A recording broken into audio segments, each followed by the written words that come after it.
from self-discovery to unapologetic passion, from inner strength to outward influence. It's Your Turn charts the journey of empowerment. Welcome to our series, where the book comes to life. In each episode, we explore a chapter's wisdom through real stories. We uncover the strategies that turn potential into power. And we witness how one woman's journey can inspire countless others. Prepare to see yourself in these pages and voices, because with every story, we're reminded it's your turn to write the next chapter. Welcome to our interview with Felicia Tamuno, a dynamic force in the Nigerian business world. With over 16 years of experience spanning journalism, banking, and leadership roles, Felicia brings a wealth of knowledge and passion to her work and to this interview. From her early days as a broadcast journalist to her current position as a transformational leader in banking, she has consistently broken barriers and empowered others along the way. Felicia's journey is a testament to the power of continuous learning and adaptability. Her academic achievements, including a doctorate in communication arts, complement her practical experience in diverse sectors. As an advocate for women's empowerment and financial inclusion, Felicia is reshaping the landscape for entrepreneurs in sub-Saharan Africa. So join us as we explore the insights and experiences of this accomplished professional who embodies the spirit of lifelong learning and transformational leadership. Welcome, Felicia. It is great to have you here. How are you doing? Thank you, Helena, for the intro. I'm deeply honored. It's actually an opportunity for me. I'm fine. I'm excellent. I want to say that it's an honor for me to be able to share part of my leadership journey with you and to other women out there to inspire them on their own journey as well. Absolutely. That's wonderful, Felicia.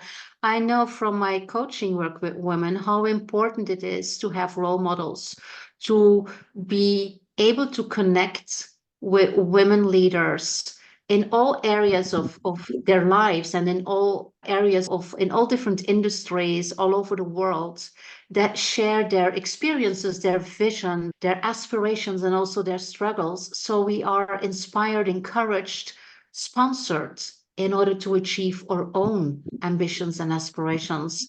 And the book is organized actually in a way that we document everything that I write by real life stories. So I'm extremely grateful to have you here and to share some of your stories.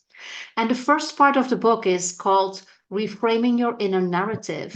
And one of the chapters is about overcoming internal barriers. And we all have to overcome internal barriers in order to manifest. And women specifically seem to have to struggle more to overcome these barriers because we are like historically or culturally, epigenetically, we are raised to keep ourselves low, to be modest, not to disrupt things, not to go into the confrontation. And so I'm very curious to find, first of all, what internal barriers, so not the ones that were put there by society or by the systems, but internal barriers or inner glass ceilings have you encountered in your career and on your paths? Okay, one of the internal barriers that I faced was self-sabotage and the imposter syndrome. I'm sure that a lot of women deal with this. And how did it even come about? I think it started during one of my days when I started my career journey as a broadcast journalist. I had so much passion to become a broadcaster out there, but eventually when I got in, I wasn't given the roles. I thought I was qualified to take on certain roles, but I saw my colleagues being given certain other roles which I would prefer. I wasn't given opportunity to express myself, so to speak. So that sort of started limiting me. I think that's when the self-imposter syndrome started. And there was also the issue of equity. equal pay for equal work came in. I felt that I had all the qualifications, but I was less paid than my other colleagues who were not as qualified. So I lost and started losing interest. And another career that always had captivated me was banking. So I said, okay, let me do a career switch to banking. And that was how I moved to banking. I got into banking and I'm still there. At the earlier part of my career, it was exciting. I think I got promoted twice. I started as an executive trainee, but by the time I moved from operations, because I started in executive training in customer service, I moved to operations, from operations to marketing and sales. I got one promotion there, and that was it. So I was stuck for 10 years after that. My industry in this part of the country where I work, there's a lot of discrimination with regards to age. Discrimination is quite high. So they expect that at a certain age, you should be at a higher level in a banking career in the industry. So imagine being stuck for 10 years and I've grown, I'm getting older and I'm not moving. So those thoughts started coming in, questioning my intellect, questioning my skills. Even when I thought I was putting all the hard work and effort. So it was those internal, I had to, those were my internal barriers I had to deal with. Am I good enough for this role? What are the things that are limiting me? How can I unstuck myself from this? So those were the experiences. The moment of lift came for me. Sorry, I had to use that word. That moment of lift was written by Melinda Gates. I think it was a book that actually transformed me. I it was when I was now given opportunity to step into leadership. That was my moment of lift, to go and head a branch. And that was how I was able to break out of that self-limit pains and struggles. You know. Yeah, it's very interesting, Felicia, because the question was, what were your internal barriers? And yet you started with some external barriers. And this is something what a lot of us experience. It is these external barriers, how other people see us, how the system is treating us, especially when we work in very male-dominated environments. They impact how we start seeing ourselves and how we are putting these internal barriers because of what we experience in the world. Like you were talking about equal pay, you didn't get it. You were talking about promotion that other people got and you didn't. And it had an impact on how you see each other. It had an impact on how you see yourself. And this is what we all experience. And it is very important to understand that we can disconnect that we can absolutely disconnect how the system and the world and others are seeing us or are treating us and how we see ourselves. And I'm very interested to know a little bit more about you. Tell me, you were reading this book by Melinda Gates, and it was like something shifted there, and you then got also this role in the bank. So, what was it? Because this is very helpful also for women watching this and reading this. What was it for you that shifted exactly? And how can other women use that? Yeah, okay. She taught in her book, yes, when she talked about her visits to Africa, and most of the experiences she talked about, she based on the observations of what she experienced in Africa. Actually, resonated within me. She saw the level of poverty. She saw how the women struggled, carrying on so much weight of responsibilities. She saw that the women were very resilient. Yes, she noticed that the weight of the burden of the family on them. And she also saw that some of the women, she saw the disparity in education for the girl child. So at that point, there was something else she advocated for more education, that an organization should, there's need for women, investment in women's education. There's need for women to be empowered, that if women, if society or an organization invests in their women, the society will benefit more. So those are the key takeaways, talking about that spirit of resilience in women, that you have it in you. You have to, for women to carry this load, this burden in them, and not giving up. And there is a lot more that potentials and gifts that can come to the fore if women receive more education, more support from the organization, from the family, from the society. There's a greater height that they can attain if women are getting this needed support. So those are the things, this is a snapshot of the takeaways from the book. Yeah. And would you say that this awareness that came to you helped you to build your strength and your courage and also your vision on how you can support that mission? Yes, Yeah. because I also, in one of the chapters, you talked about self-authoring. I also self-authored a book based on my observations of what I experienced growing up as a girl child in my society, the barriers I observed, the discrimination I was forced to pencil that up. So I'm actually an author.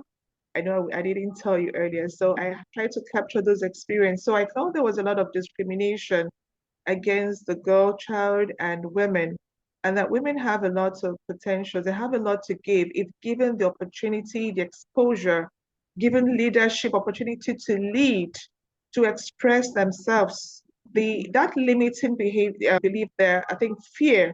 There's some I know I dealt with fear at some point. Are you sure I'm ready for this? Can I do this? I think that's what a lot of women deal with when the call comes, taking the bull by the horns. But you can see that is when you step into the role, the fear disappears. We feel that we are not ready yet. We are itching for that exposure, but when the time is coming, you feel that fear, that limiting factor. But you find that eventually when you step in, like what happened to me, when I was eventually given that opportunity to now lead, it was as if all my strengths came to the fore. I had greater confidence I never knew I had. I had boldness. My strengths came out.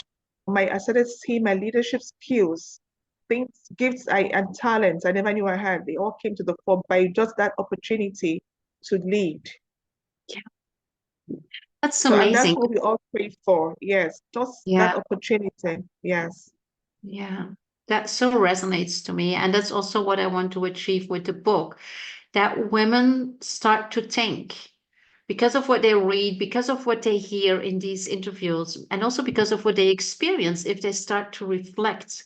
Because once we are able to build that vision of the world, once we are able to really connect with who we are, and sometimes change also the view on who we are, and really are able to go deep on our authentic selves, I think it is important then to build a narrative and to understand. When I hear you talking in these last minutes, it feels like you really know what you're standing for.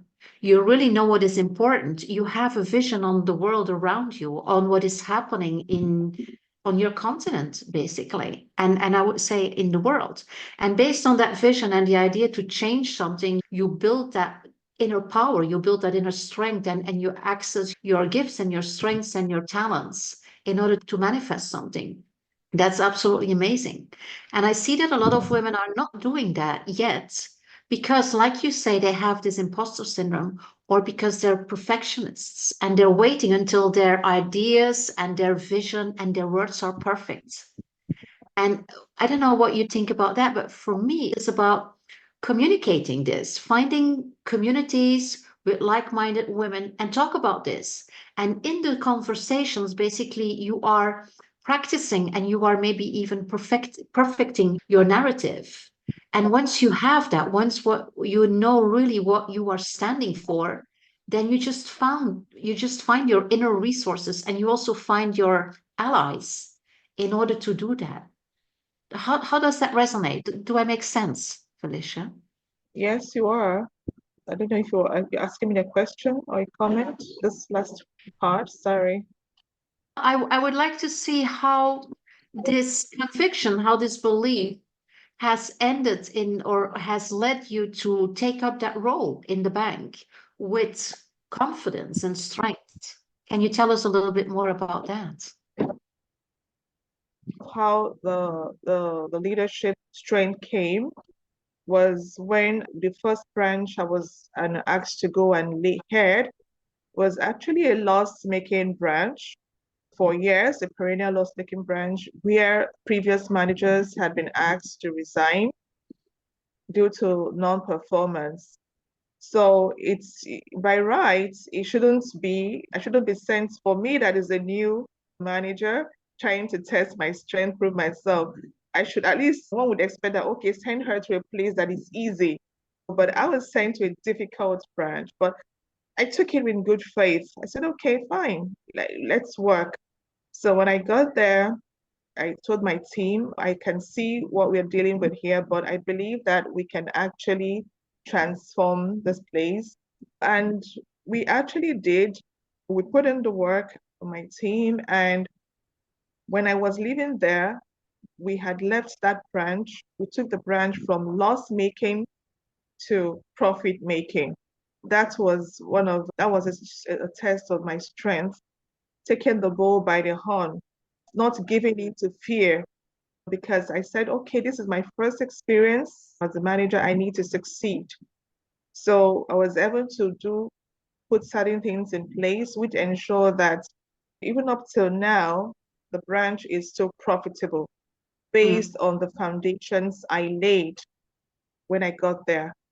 Yeah. So that was an achievement. That was a key achievement for me as a leader. Yeah. How did you show up as a leader? What was it that made you successful with your team in that venture? Okay, prior to this time, I think one thing about life is preparation. I think what helped me was prior to COVID, I started investing, in self-development. At the time that I was stuck in my career, I needed to know what is going on. I said, okay, why don't you try to do something different? So I started investing in self-growth, self-development. I bought books. I started reading. I got all the Harvard, when I say all the Harvard Business Review titles. I started reading them on management and all of that. That was at the point I bought some, I think, Moment of Left. Then Cheryl's Lean In book. I also got Sheryl that. Sandberg, yeah. Yes, Sheryl Sandberg.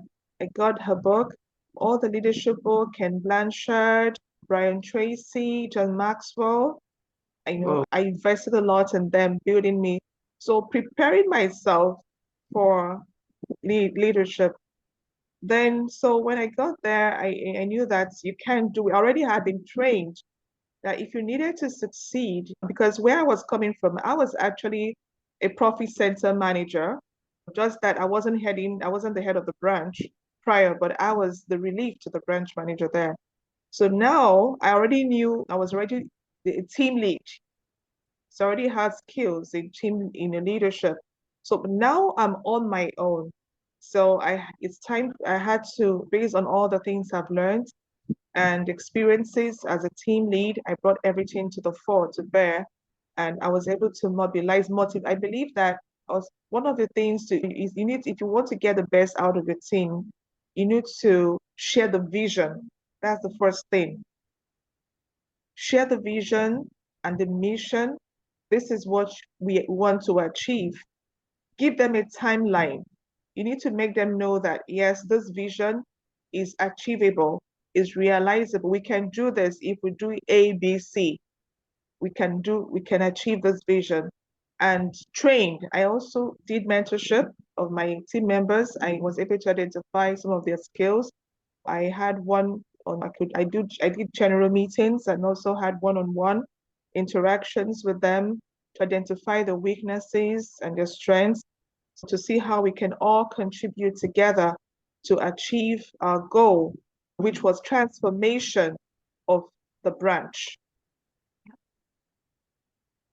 And transformation also of the narrative, because you Yeah. change the narrative from a branch that is making losses for years, and that is like you could call it a failure or not a very good branch, to transform that also in terms of labeling to a branch that is profitable and that is still profitable, even if Yes. you're not there anymore to lead that team. Yeah. Yes. And once again, there, this narrative is so important in order not to make it like a one-time success, because people could have said, or even you could have said, if you are still in this imposter syndrome or in the perfectionism thing, okay, we made profit 1 year and that's it. That was just luck. Yeah. And with that mindset, create basically the path for not remaining successful. But if you can use that and label it as, okay, this is a transformation, this is a transition, and this is now the way that we are going to go also for the future, that's a very big difference, right? Yes, yes. And that was how my growth started. And gradually I broke out of being stuck. From that experience, moving on to other locations, other branches, other organizations. It was, you keep building on. Of course, I made mistakes. Of course, identified one or two areas I didn't lead. I would have done better. So I corrected it, make sure I corrected those leadership mistakes, because you find that you have different leadership styles. So when I got to the next location, I said, okay, this is what I did here. It didn't quite work exactly. Okay, why don't we try this a little better with your team to get more better results?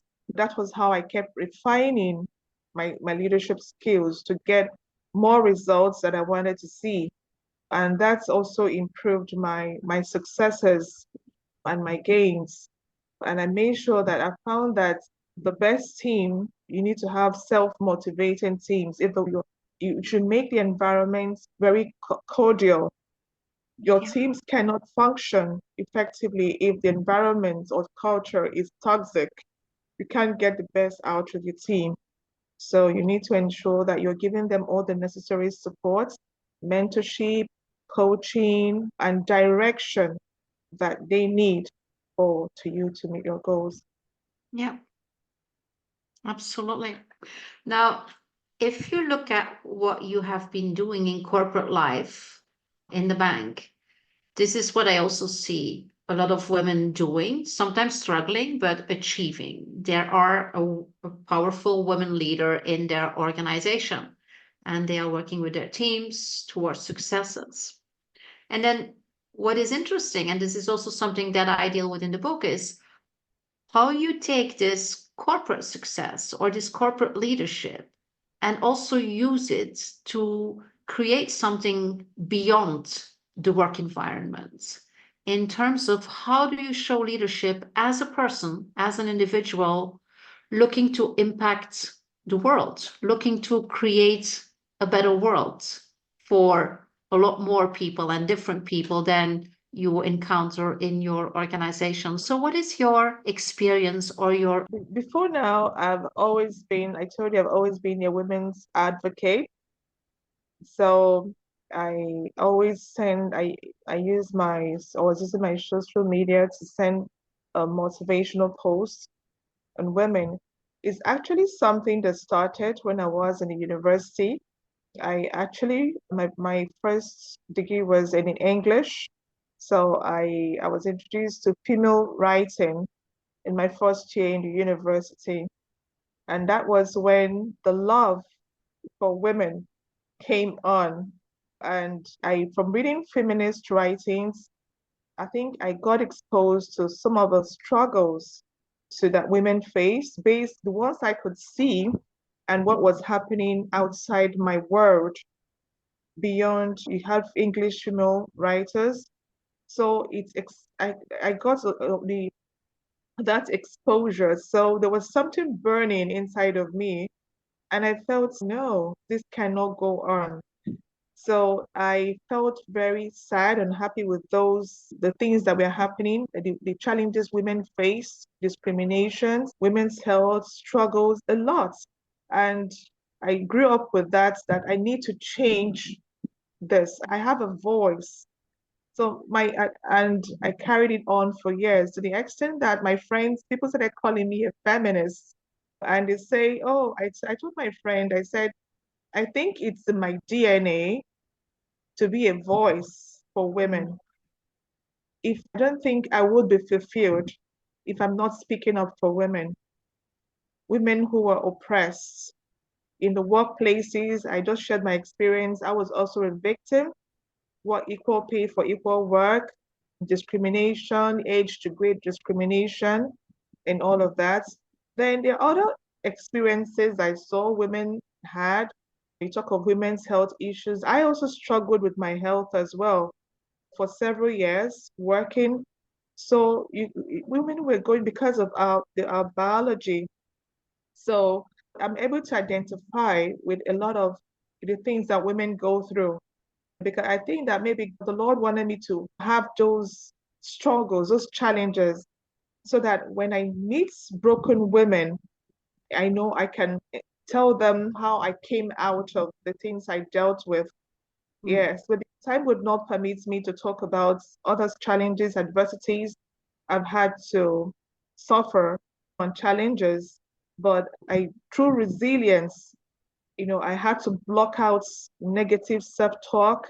I replaced them with a lot of growth affirmations. I had to get role models that I looked up to. I did a lot of reframing. I did a lot of shifting of perspectives, so many things to get me out of that state, to take me to where I was supposed to be. I had a picture of what I wanted to become and the things I wanted to do. I told a friend recently, I said, I want to see the end of this thing. So this is not just in my current responsibilities in the corporate world. It goes beyond here. I have a course that give me a place to place my feet. I hope I'm getting that place. Give me a place to stand and I will move the world. I tell someone that God has given me a voice to speak for the oppressed, especially women. And there are a lot of women out there that need to be healed, need to be helped, need to be encouraged. A lot of women that need to their potentials, they have a lot of gifts. So they need those things to come out of them, just like Melinda Gates identified when she came to Africa. And that is just the truth. That is just the truth of what is going on.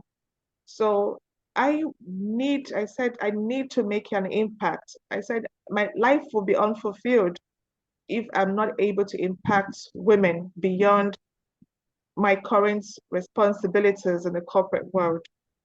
So that's why when you came up with this opportunity to tell your story, share the story. I said, even though I said, oh, I'm not ready yet. I still have a lot of experiences I need to put in together. But something said, tell it the way it is. You've had enough experiences so far. So which we don't need to wait till 10 years, 5 years. The ones you have accomplished, there are still a lot of women that will be blessed and lifted by the experiences you've passed through, the victories, how you came, the successes. So tell your story, share it the way it is. And it will be uplifting to many women out there.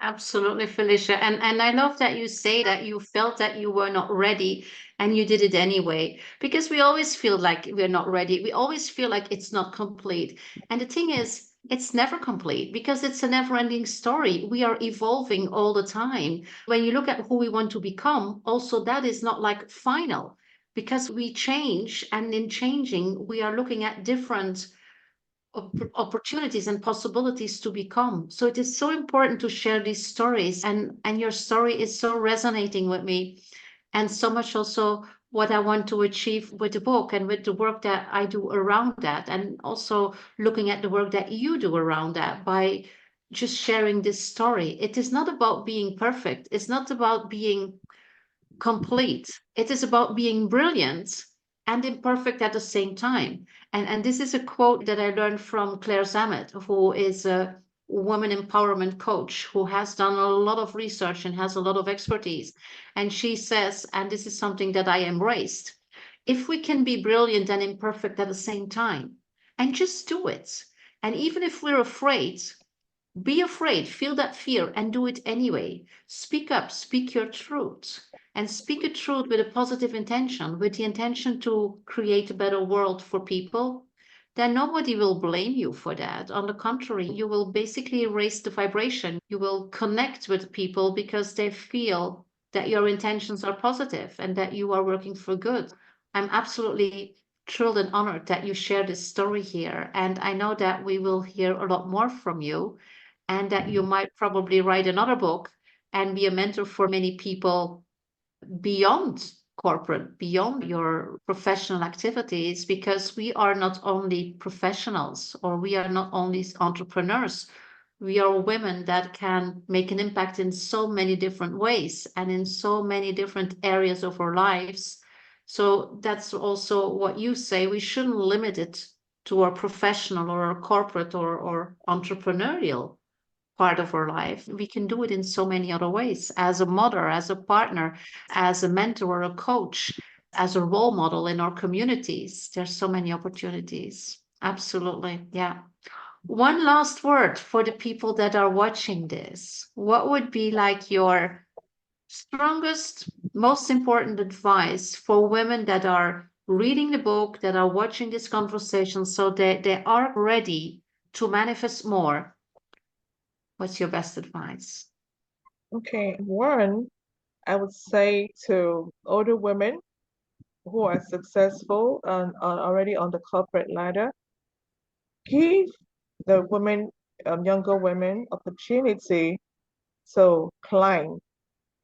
I think some of us, we've heard a quote, women supporting women, but you find that is not always the case. And I experienced it because I did mention that there was the first time I stepped up to leadership, there were two regional managers who kicked against that nomination. You wouldn't believe it.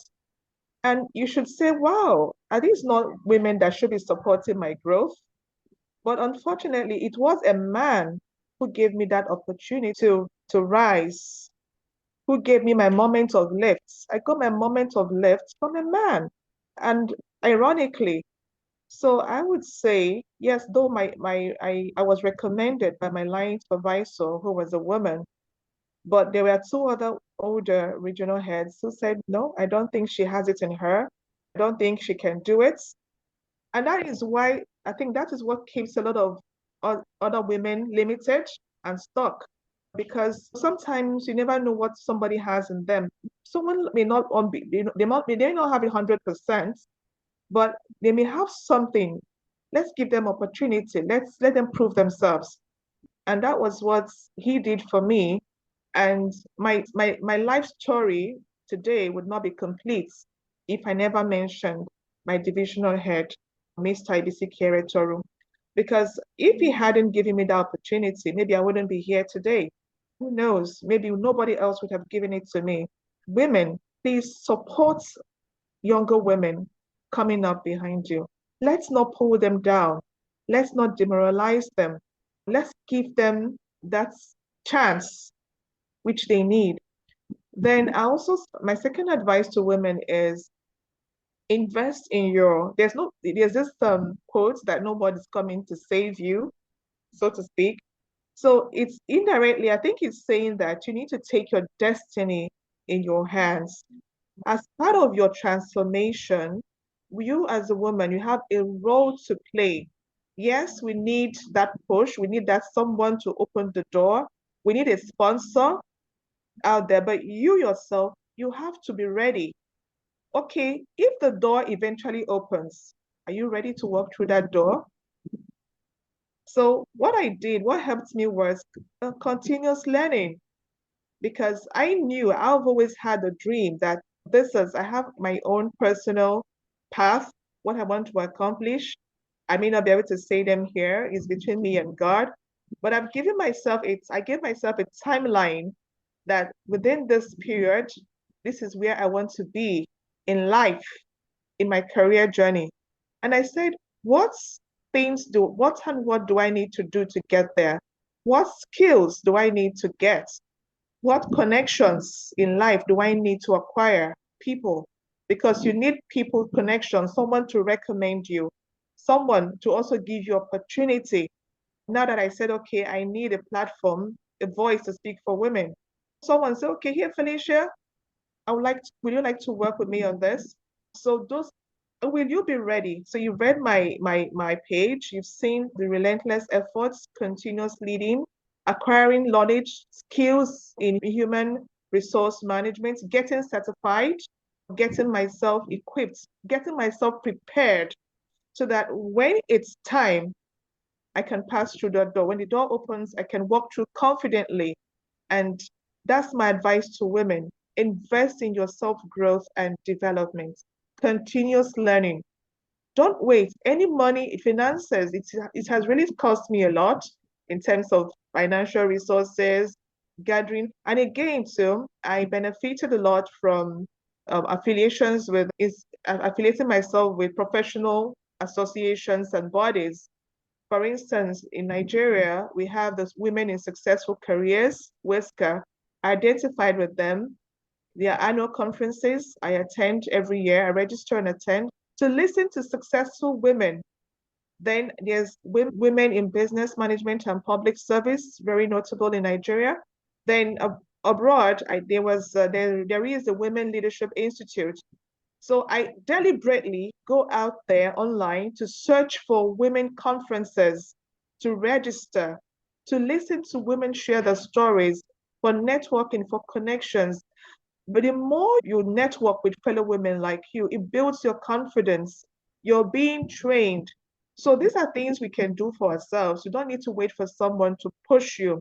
Yes, some of them may require some financial investment, but any little thing you invest with yourself, there is a payback.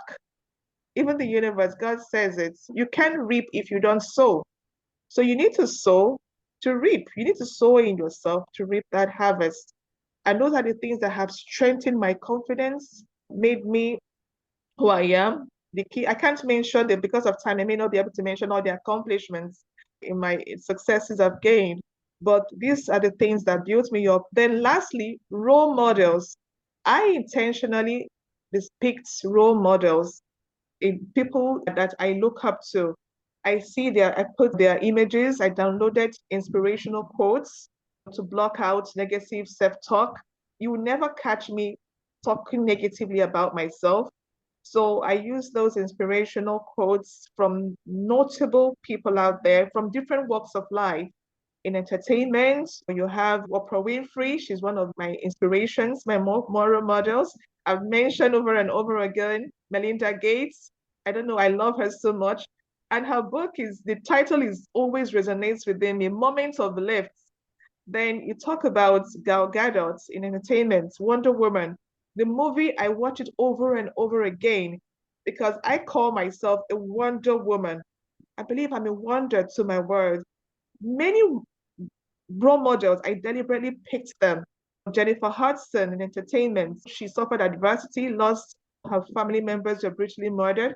But today, she was able to surmount that horrible event and became successful in her career as an actress, as a singer. So she is a true inspiration of what it is to pass through adversity and challenges. You don't let them crush you, you overcome it and still get to your destination. So I read biographies of successful women and also men. So those are the deliberate efforts we should, as my last words to women, to help us get to our destination. Thank you. Felicia, thank you so much for sharing your story and for sharing your golden nuggets and your last advice about the role models. I just want to reflect back to you. you are also a role model. You are a very important role model. And I'm absolutely sure that you have inspired and encouraged the women that are watching this conversation, that are reading the book. So thank you so much for your contribution, for sharing in an authentic way what you are standing for, what is your mission in life. And kudos for you. You're doing an amazing job. You're doing very important work, not only professionally, but as a human. You are doing a lot for humanity. And I want to thank you for that and acknowledge you for that. It's been a pleasure, Helena. Thank you so Thank much you. for the opportunity and the honor to be part of your work. And your title really resonates with me. It's your turn. So I believe it's my turn to actually get my voice out there to the world, to hear the story. Like said earlier, I'm not ready to share the story, but Helena said, no, Felicia, you have to share the story. Thank We you for are the ready. opportunity. We are ready. It's your turn and it's your time. It is time. It's time to show up, to speak our truth, and to change this world and make it a little bit better, especially for women and children who are suffering. And there's a lot of suffering, and we can do Yeah. something about that in little Yeah. things and in bigger things and on our own and combined, like we are now co-creating this movement. So thank you so much, Felicia. Thank you so much, Helena.